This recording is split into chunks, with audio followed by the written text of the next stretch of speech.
What happens if the opposite happens and Penn State wins the Big Ten championship? Where does that put the Nittany Lions? Yeah, I mean, they're an intriguing case. I mean, they'd, again, be a two-loss champion, a non-conference loss to Pitt, and their only conference loss was to Michigan. They've beaten Ohio State. So in my mind, Penn State's the more intriguing case just because I think having beaten Ohio State gives them a bump strength of schedule-wise. They'll be a conference champion. If you see Washington lose, if you see Clemson lose, then I think it will get a little interesting for the Nittany Lions. I think of the two teams playing Saturday, even though Penn State is currently ranked behind Wisconsin, Penn State might have the better chance of sliding up when you start comparing teams and what they've done during the season and you add in that little bonus of a conference title.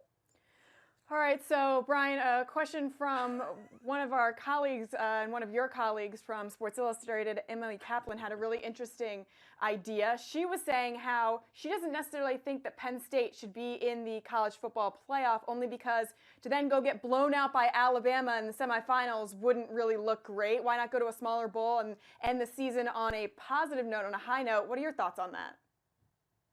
Yeah, I would agree with Emily. I wouldn't want to play Alabama either if I was any team in the country, maybe with the exception of maybe Clemson or Ohio State. But yeah, look, at some point you have to start talking football. At some point it's going to be okay to start talking football, and maybe we're there with Penn State. And that's not to diminish what's happened in the past at Penn State, but at some point it's got to be okay to talk about the football team and what it's accomplished.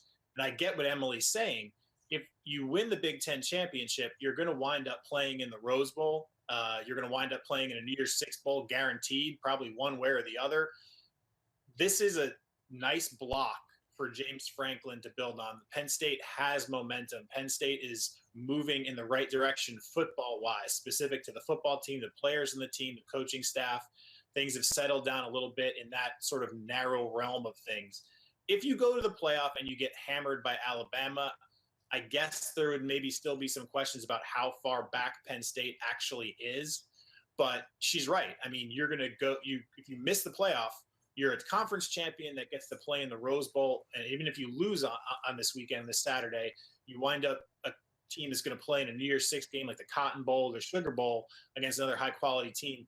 Penn State has the momentum it needs. It can continue that momentum in a Rose Bowl or New Year's Six Bowl and not have to worry about getting wiped out by the